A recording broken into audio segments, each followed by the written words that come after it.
All right. So you should have the notification that you're being recorded. Uh, Once again, this is ENG 1424 Stylistics, Introduction to Stylistics.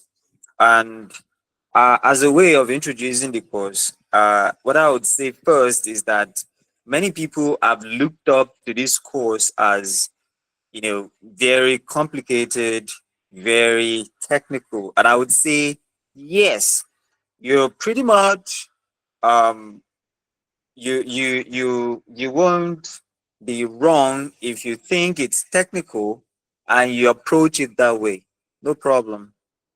You shouldn't see it as your uh textbook English language course you just do, and then you forget about whatever you've done there. You don't forget whatever you do in this course. It will actually leave a mark in you. This, I think, I want to believe that this is one of the courses that actually differentiates you from all other people who did not study language, right? So the way you use language will be different from the way others will use language, because you understand that your choice, the choice of words that you use, actually matter. Okay. So I have uploaded the course outline to I've uploaded the course outline to the website. And as you can see, let's go over the course outline again. There are three parts, actually. There are three parts in the course outline. The first part has to do with the introduction, which we will talk about now, right? The introductory aspect is divided into two. There is perspective on style, there is stylistics and literary criticism. There is an aspect of stylistics that actually intertwines with literary criticism. If you remember in ENG 322, that is English in relation to literary studies. Uh, that was the first time you were introduced to the concept of stylistics, especially as a branch of linguistics. If you thought, oh, it's just one of the concepts of linguistics, or just one concept somewhere, maybe in grammar or whatever, that's not it. It is actually stand-alone um, branch of linguistics, the same way that we have phonetics, phonology, morphology, and the rest. Right. So we will look at that. But then the introductory aspect has to do with perspective on style, and then stylistics and literary criticism. The second part of this course has to do with the features of stylistics. The same way that you would look at phonetics and phonology, you would look at them and say, okay, what are these things? What are they, all about? What are the components of these things? So if you look at phonology, you could say, okay, there is the segmental part, there is a suprasegmental part, and then from there you can start looking at what actually is a segmental part. So whatever you do in phonetics actually falls under one of the two. So if you're doing rhythm, for instance, that's suprasegmental. You're doing phonological process, suprasegmental. But when you're looking at a maybe the vowels of a language, the consonant of a language, you're looking at actually the segmental part of the language. So uh, just like that, in stylistics, we have two there is actually two major feature of stylistics. They are foregrounding and deviation. Foregrounding and then deviation. And then in addition to the features, we also look at the discourse and function, because the stylistics that by the time we start the introductory part on style, will you understand why we have to consider discourse and its function in stylistics. So these are the three items under the features of stylistics. We look at foregrounding, we look at deviation, and then we look at discourse and function. Then the third part, which is actually what many focus on in this course. If you have people who have graduated, they tell you, oh, stylistics, you're going to do language of this, language of that, whatever. This is the part. it actually deals with the stylistics of non-literary texts, meaning that there is a place of literary criticism in stylistics. So when you look at, Wale Soyinka's Death and the King's Horseman, you look at the language, you look at the choice there, that's fine. That's literary criticism. You want to use that to come to a conclusion. That's fine. But then there are other aspects of stylistics that don't have to do with literary criticism or literature at all, because they are they are not fiction. They are non-fiction. They have to do with the reality. All right. So now that you know that there is style in fiction and then there is also style in non-fiction, we're going to look at the stylistics of non-fiction here.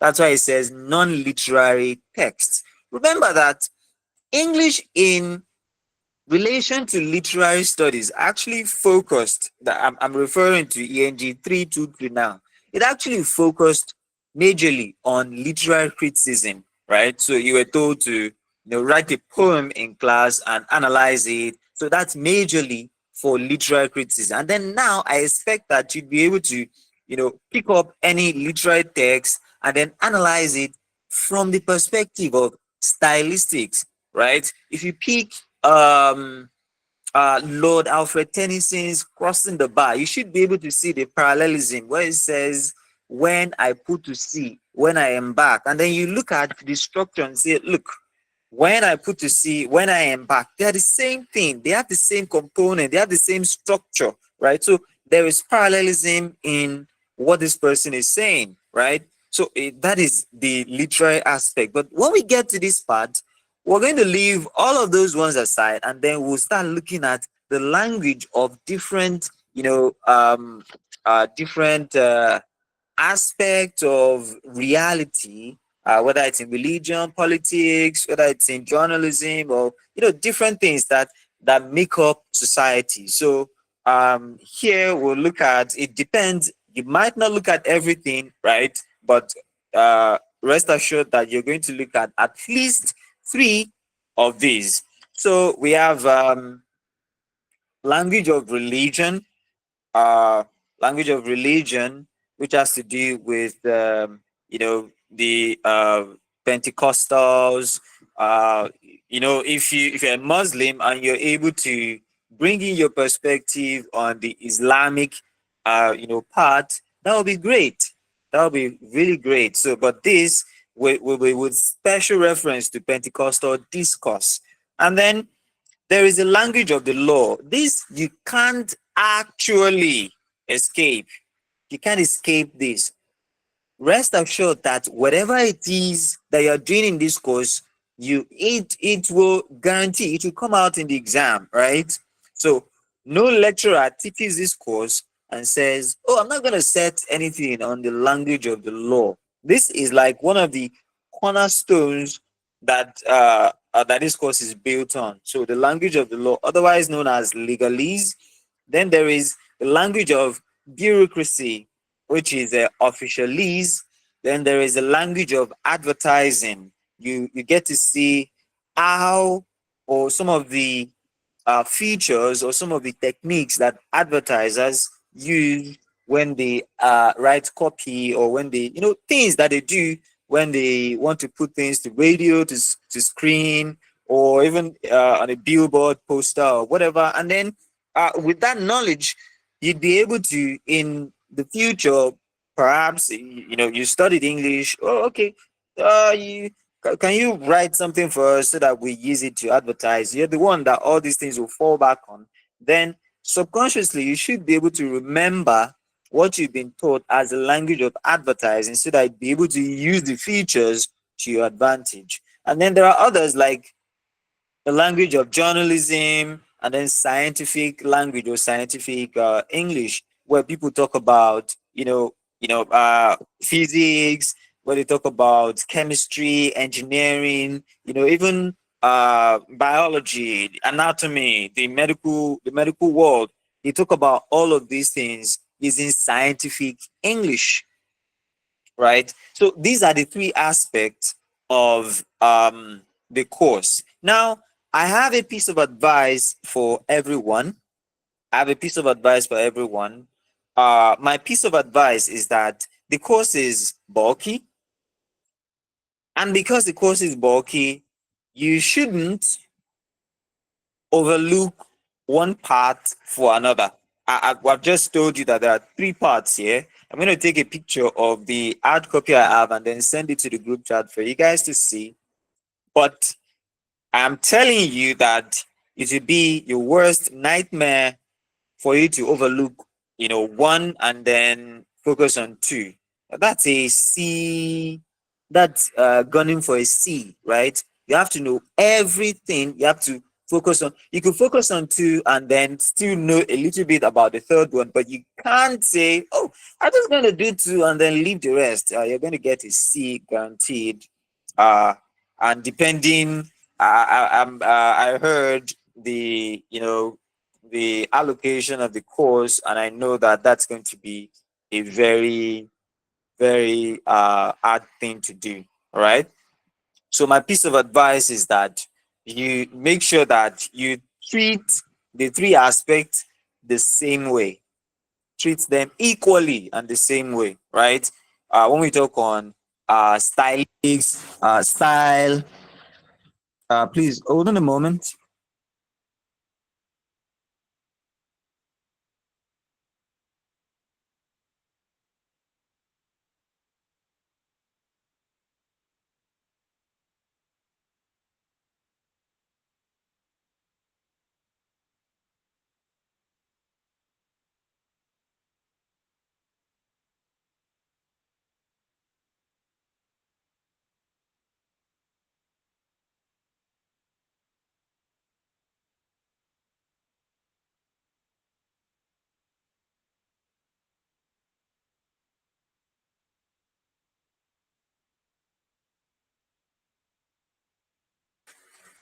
All right. So now we're going to start with the introduction. We'll look at style and then we'll look at stylistics and we'll see what that leads us to, right? So we're going to build a case for style and look at all of the different perspectives of style. Now, the first thing I would like to say is because I've been mentioning style and then I've been saying it in relation to stylistics. What does it have? What does it have to do with stylistics? Stylistics style. It's not because they are morphologically related. It is because, although that's a part, it is because they the two words are actually built, they are intertwined, built together, right? Just like a phoneme and phonology are. So if you look at the unit, that um, you use to study the branches of linguistics. For instance, in phonetics, you use phone. You study phonetics on the basis of phone, which is an underlying human sound. Phonology, it's phoneme, which is a distinctive, significant, and contrastive sound of a language. Then there is morphology, where you use morpheme, which is the smallest unit of meaning or grammatical analysis. And then we move from morphology to syntax, and then syntax is studied on the basis of the grammatical units, right? Morpheme, word, phrases, clauses, and sentences. Then when you move from syntax to semantics, semantics is studied on the basis of sememe. It's actually a unit. If you check the meaning of sememe, sememe, that is the unit in which semantics is studied on. That is the basis. Just as you have phonetics studied on the basis of phone. And then there is stylistics now, which is studied on the basis of style. It's not, it's a unit. You shouldn't see it as something, it's not something rigid, right? Just like a phrase could be anything. It could be noun phrase, it could be verb phrase, it could be prepositional phrase, it could be any of those phrases, right? But style is a distinct unit, right? It can be anything. It can be even punctuation. It can be a word. It can be spelling. It can be capitalization. It can be anything. But it is as it pertains to stylistics, it is a unit. All right. That is what you should see that as. Now, let's start with linguistics. I always tell, whenever I teach a course that is language related, I always say this every time.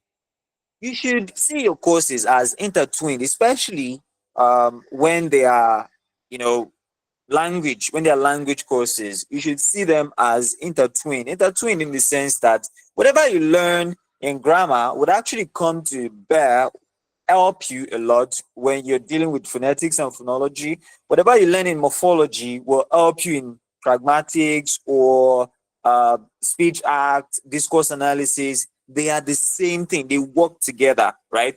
For instance, you have done discourse analysis. Discourse analysis is another branch of linguistics, but with what you learned in grammar, systemic functional grammar, transformational grammar actually helped you, to analyze text, discourse in that course. So that's fine. That's fine. So you should see your course as intertwined. So whenever I teach something like this, I always start with linguistics. So we know that linguistics is the scientific study of language, and then stylistics is one of the branches, right? So in 100 level, you were introduced to some of the branches. I remember that you did the NG 116, although maybe many of you did not pay attention to that course. It was supposed to give you an introductory feel to all these branches. So phonetics, phonology, morphology, syntax, together known as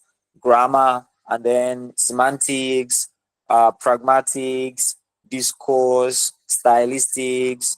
All these are branches. In fact, there is social linguistics, which is another branch of linguistics, right? So stylistics is one of the many branches of linguistics, because there are many branches of linguistics, right? The one you do at the undergraduate level is to introduce you to the basic ones, the simpler ones, right? There are branches such as applied linguistics, there is psycholinguistics, right?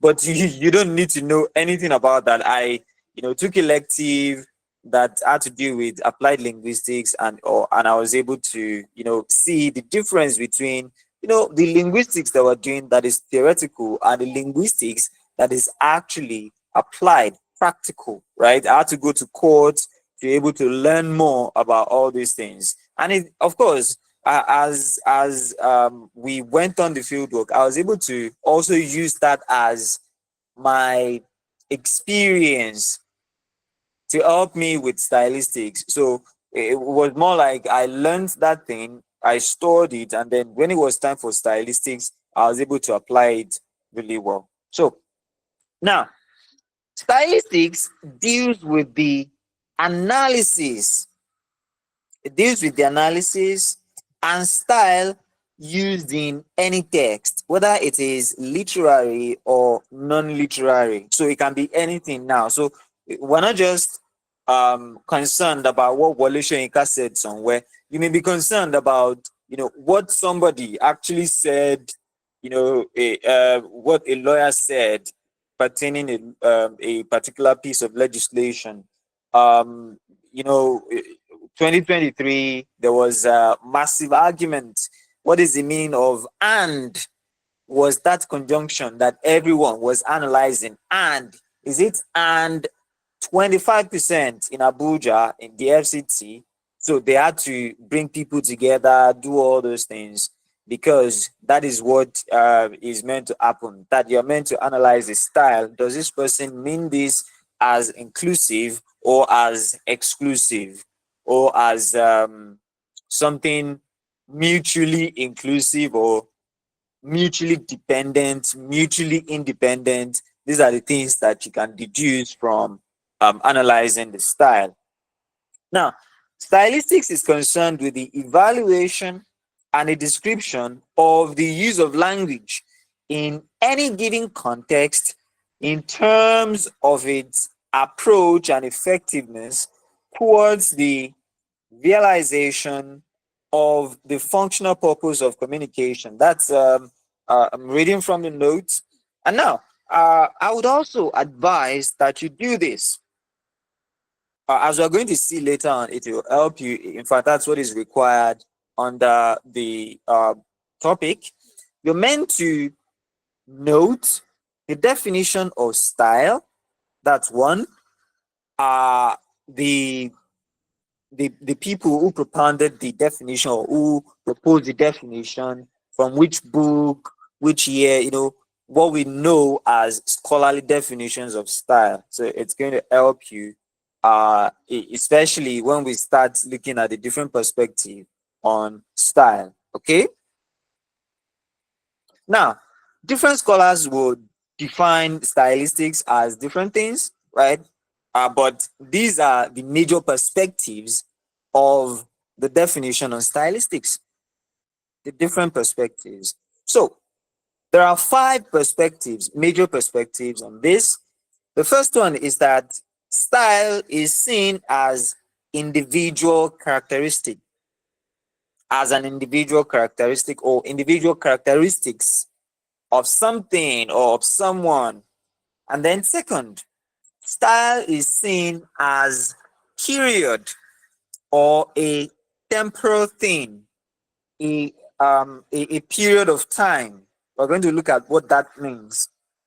Style can also be seen as choice. It can also be seen as choice.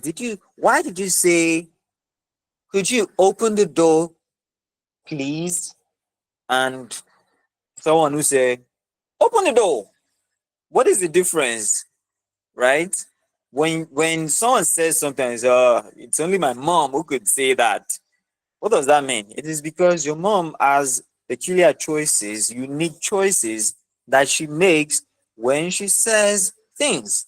Of course, uh, you there are lecturers are known by catchphrases, right? They're known by catchphrases. I remember Dr. Zumana would say, "You're wasting government time." He's the only one who would say, "You're wasting government time. You're wasting government time," right?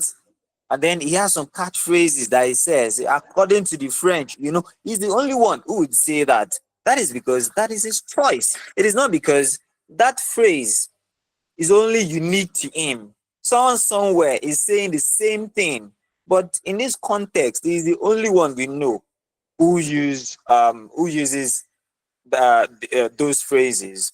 So style can also be seen as choice.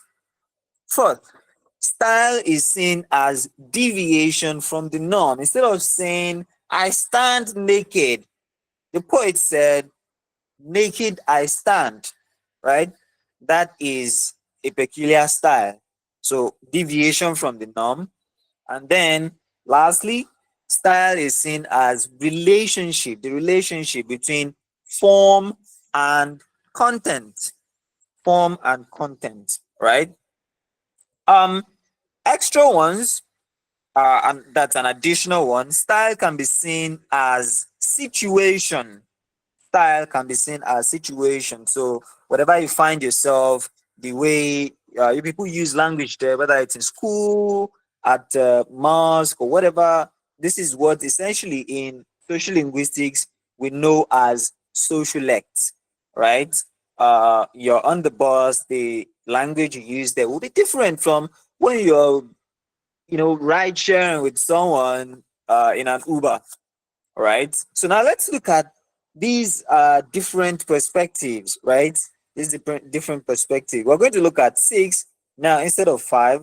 We're going to look at individual characteristics, period, choice, deviation from the norm, relationship between form and content, and as situation. Now, I'm going to use my notes as a guide and then start from there and explain. Concerning individual characteristics, there is that is as a style or style as individual characteristics. There is a Latin dictum which posits that stylus virium agut. Of course, I'm going to have to type that in the chat box, but essentially it means that style proclaims the man, which means that you know the man from the style, maybe the way he dresses, the way he walks, the way he talks, right? That is what that phrase means, or that statement means, and it is from Latin. Please take note of that. Uh, you have to use that while you know while explaining. So virium, stylus virium agut, which means style proclaims the man. Style proclaims the man. Okay, so according to these critics who see style as individual characteristics, they say that style is individuality. That is, when you consider style, you have to look at it from the perspective of individuality. This house is different from that other house. They may have the same pattern, but you know, they are different. The patterns are different. The size different. The materials different. That's what they're saying. So, in other words, those who see style as individuality postulate that the style of an individual is as unique as his or her fingerprint. So, distinctive features identify a particular person, and then no two persons are exactly the same. No matter how alike they do things, no matter how alike they dress, no matter how alike they look or speak and write, it's going to be different. Handwriting is different, unique. All right, someone writes, get people in your class to write, and then you find people who write, similarly, but you can tell apart that this person is different from this other person. So the personal style is formed and shaped by the aggregate of his or her social, that is the person, the individual, social and political background, religious inclination, cultural values, experience, educational attainment, geographical location, and exposure. When you look at all of these factors, now you look at the social background. Someone in the north is socially different from someone in the south, whether it's southwest or south-south, as they put it in the geopolitical zones, the southwest or the south-south or the southeast. These people are essentially different. They are fundamentally different because their social background is different, their political background is different, right? The way you see politics is not the way that a northern person sees politics, right? Now, so you can talk of individual style and say, you can say Chinua Achebe's style, for instance. You can talk of Chimamanda's style. You can talk of JP Clark's style. There is a style that Lola Shunei is known for, right? Popularly by, The Secret Lives of Babashegi's Wives. She's popular for that novel. And then that's her style. People have, assigned that style to her. She's the only one, who people think, oh, these tales they are assigned to Abuchi Emechita as her own style, right? Now, but even when style is not seen in the sense of being an individual thing, it is seen as a collective thing. Collective, it means that it is the sociolect or genre of a group of people, of the register of a group, which will mark them out as distinct from other groups. So it means that even if you don't want to see it as an individual thing, if you think, for those of you who did social linguistics, the difference between um, a group that is homogeneous and heterogeneous, meaning that there is a prototype for a native speaker of a language, right? Chomsky sees just that. He just sees a prototype, what a native speaker actually does, right? So that's why I say, oh, there's a competence, there's performance. It just lumped everybody together, right? Because he sees that as the style of those people. And by the time you go poking individuals, one by one. You're just giving yourself unnecessary work, right? Maybe unnecessary work because of the amount of work that the amount of work it requires to do, right? But you can still see style as a collective thing. So we can see Yorubas as people who have one style of doing things. They like to eat pepper a lot, right? And then you now start seeing as people who don't like pepper as a Yoruba person as the outliers. You see them as the outlier because you have assigned that style to Yoruba people. Then, oh, they say the northern people, this is their stereotype. So basically, the style becomes the stereotype for a collective people. What about Christians? How do Christians talk? How do Muslims talk? How do Jehovah Witnesses talk? How do um, Mormons? How do they talk? How do atheists talk? Right? How do people who are highly educated, how do they talk compared to people who don't even have a secondary school education? So that is a collective thing. So if you don't want to see it as purely individual, saying that one person is actually quite different from another person, you can see it as a collective thing. So group by group by group. Then next, style can be seen as period or a temporal phenomenon, as a period of time, right? Uh, what I would liken this to is fashion. Fashion, not just in language, because uh, for those of you who did social linguistics, no, not social linguistics, if you paid attention to the history of the English language, how the English language changed from Old English to Middle English and then to Modern English, you notice that the language doesn't just change, it undergoes gradual changing from language contact to language shift or language deviation. Then there are techniques for language maintenance, all of those things, right? So the fashion that people 500 years ago had is actually different from the fashion that we have now. In fact, in the last 20 years, we can count the style, right? The fashion styles that people have come up with that became a collective thing and then passed on.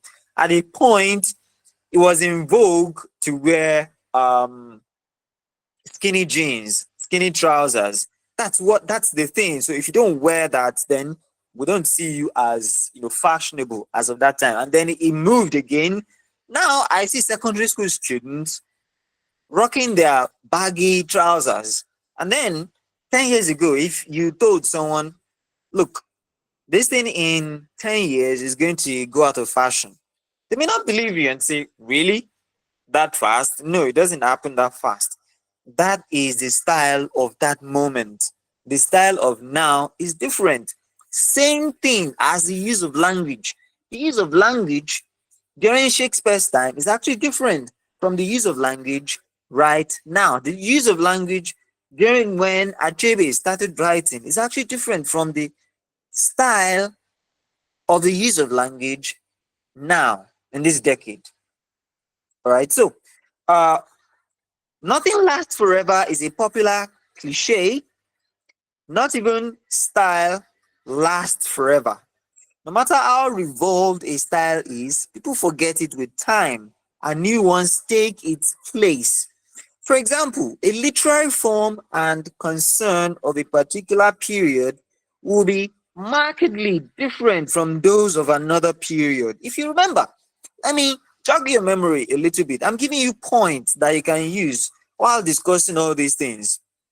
If you remember, ENG 215, Introduction to Literary History. If you remember, ENG 314, 18th century English literature. If you also remember, uh, early and 19th century American literature, 20th century American literature, early and 17th century, 17th century or 18th century Renaissance works, all these courses, right? That's ENG 215, ENG 314, ENG ENG 325, I believe.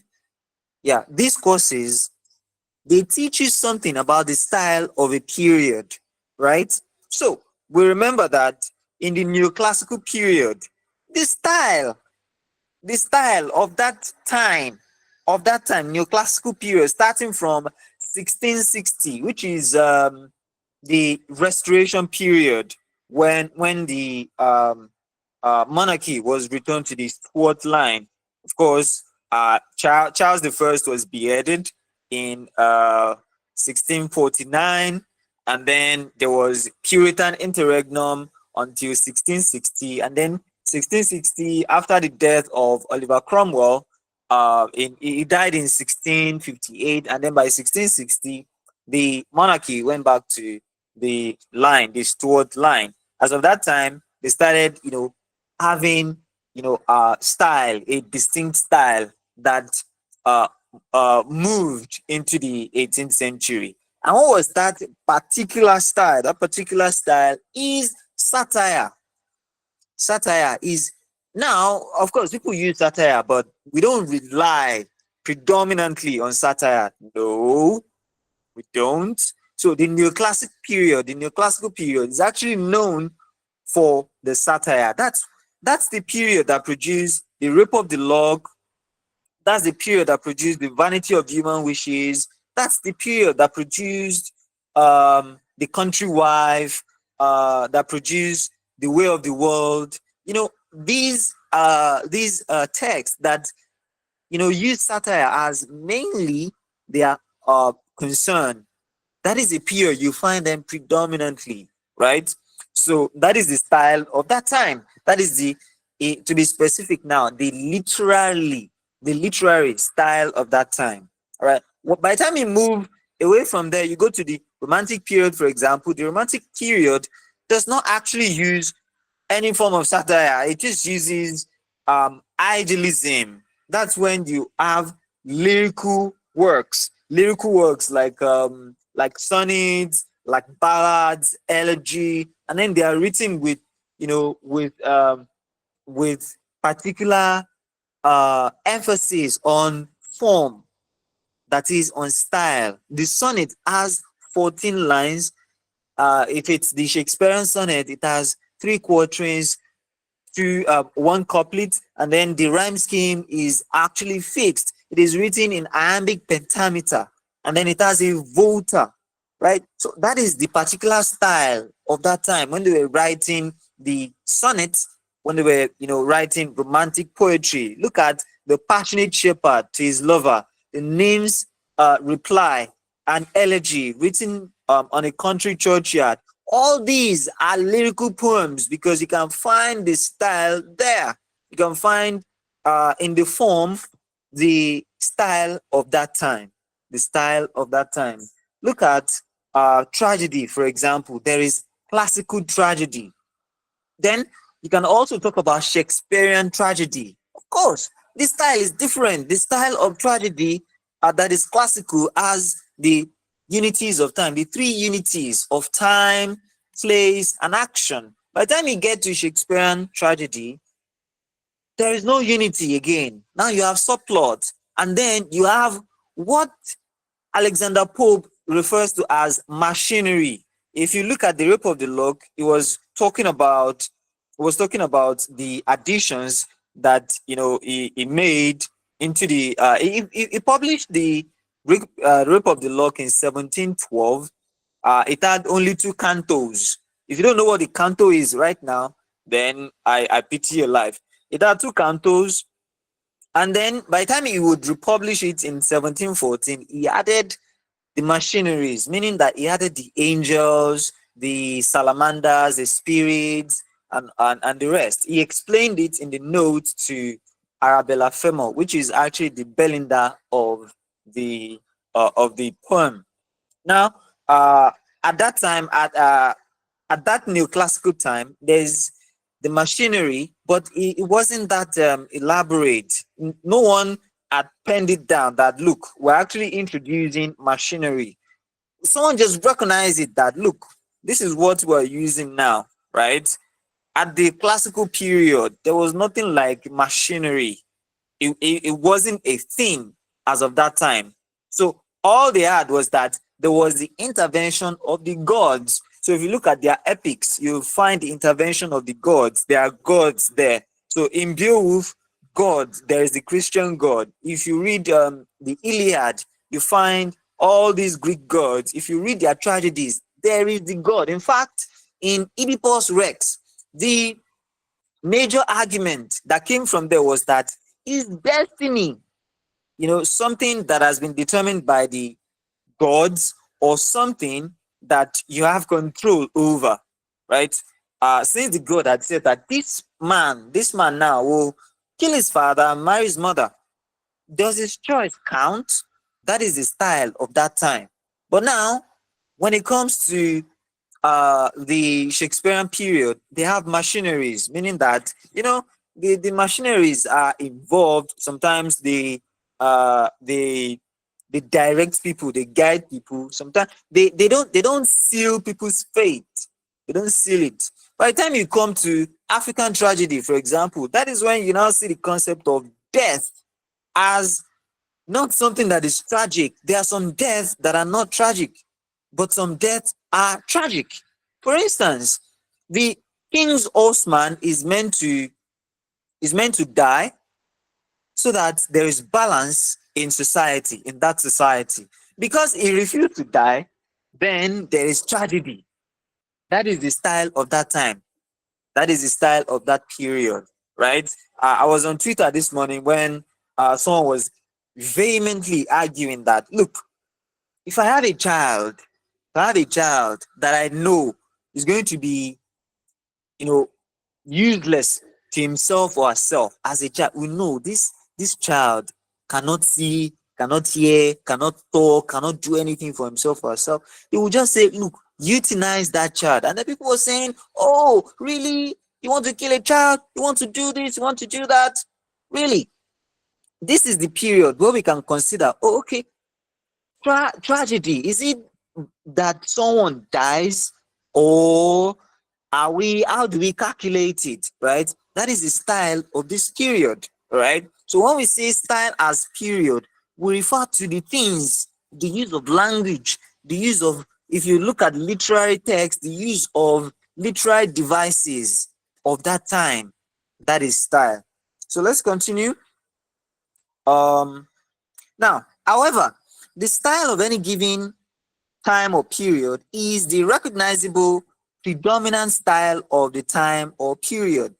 A period usually dictates the style. Writers of that period will explore. The writers of that period will explore. For example, Shakespeare and his contemporaries used a particular form of writing, that is, writing in verse, until a writer known as Henrik Ibsen came up with plays that were written in prose. Plays were always written in verse like poems. So if you look at their plays, you discover that they're actually written, they have rhyme scheme. Their plays have rhyme scheme. You could, bring out sonnets from from the plays of Shakespeare. Before someone came and said, why are you writing your play in verse? I beg, let me write mine in prose. And then from that time, people started adopting that style. Okay, but Shakespeare and his contemporaries did not write in prose. They did not write their plays in prose. They wrote it in verse. Now, this is largely due to the fact that all the writers of that period believed that plays were better written in verse. Similarly, most of the poems written by Shakespeare and his contemporaries were sonnet, because that was the style of that time. When they were not, they were written in tight structural language with all the rhymes and rhythms present. Now, when you look at the style, African poetry, for example, I think I'm not sure whether you're doing it. Um, it's a modern, I think modern African poetry or so. There you'll be introduced to the style of poetry of Africans from North Africa, West Africa, South Africa, or whatever. you notice that they actually don't focus on form, they focus on content because that's the style. If you have political issues, right, you want to write against the president who has ordered that people be killed indiscriminately, why do you need to write it in iambic pentameter when you can actually write it in the way that people will feel? Also, of course, our language, when we write in our own language and then we translate it, why do we need to translate it to rhythm, to rhymes and rhythm, iambic pentameter or whatever?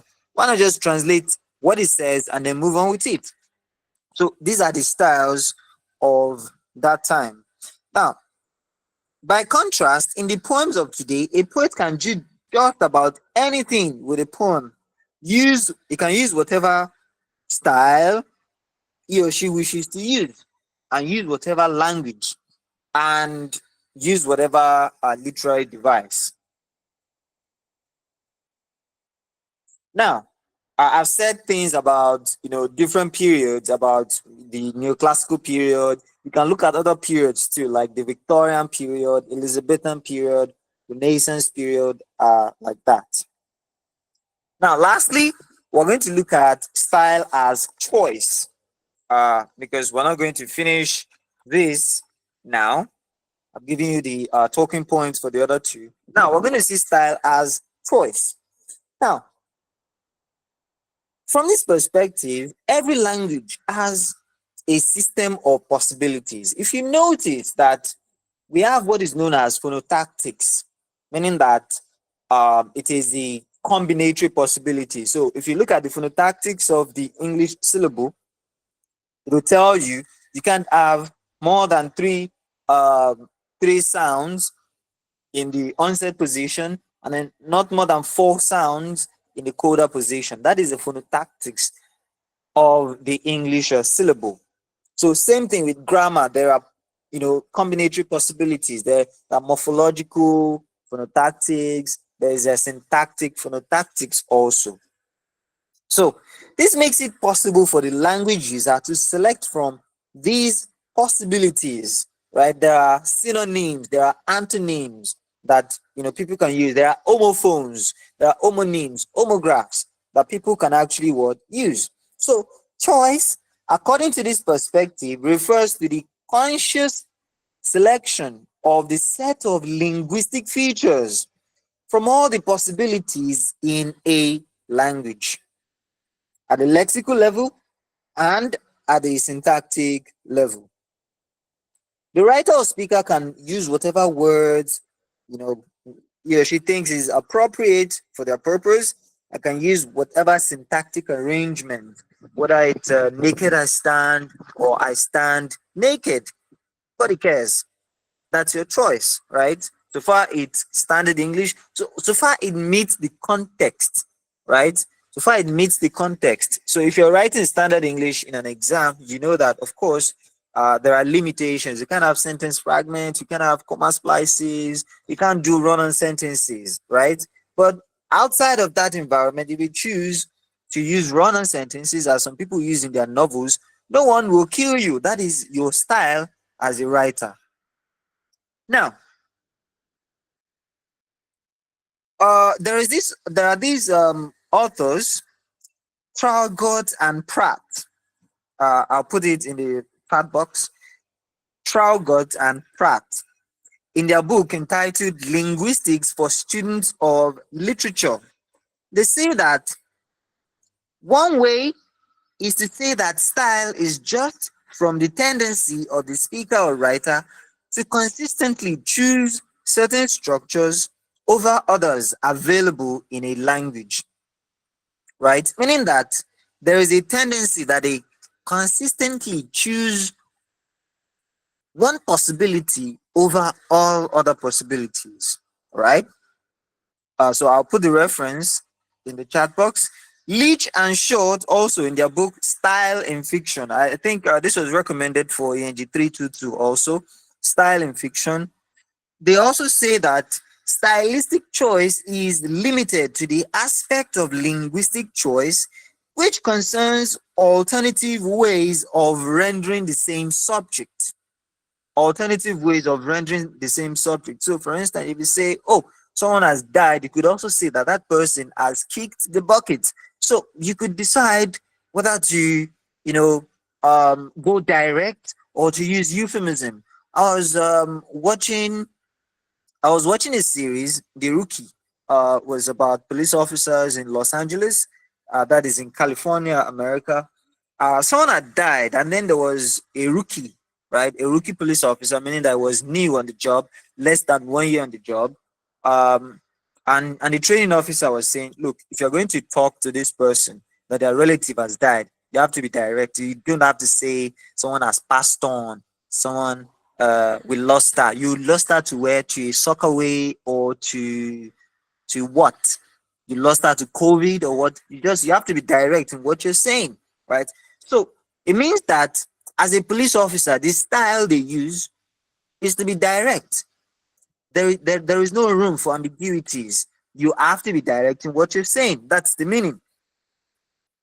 So from this, we can deduce that the writer or speaker can, for instance, make their choice from the following lexical items. Let's say, for instance, they could choose to say go, they could say move, advance, proceed, begin, start, because they are synonyms. They can be used as synonyms. But the context of usage may be different, all right? So the lexical items can be used alternatively, all right? So this is where we're going to stop today. Let me send the reference. As I said, there is Trogot and Pratt. That is in 1981, page 29. You would find that quote. And then next is Leach.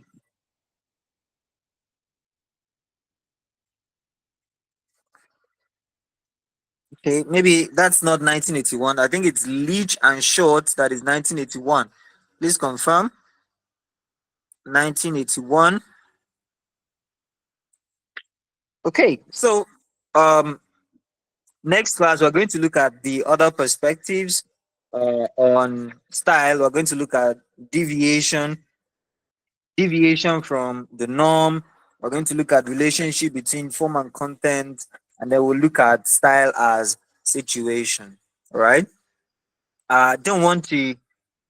Well, if you have any question, you can ask them now. By the time it is 8 o'clock on the dot, I'll have to end the class.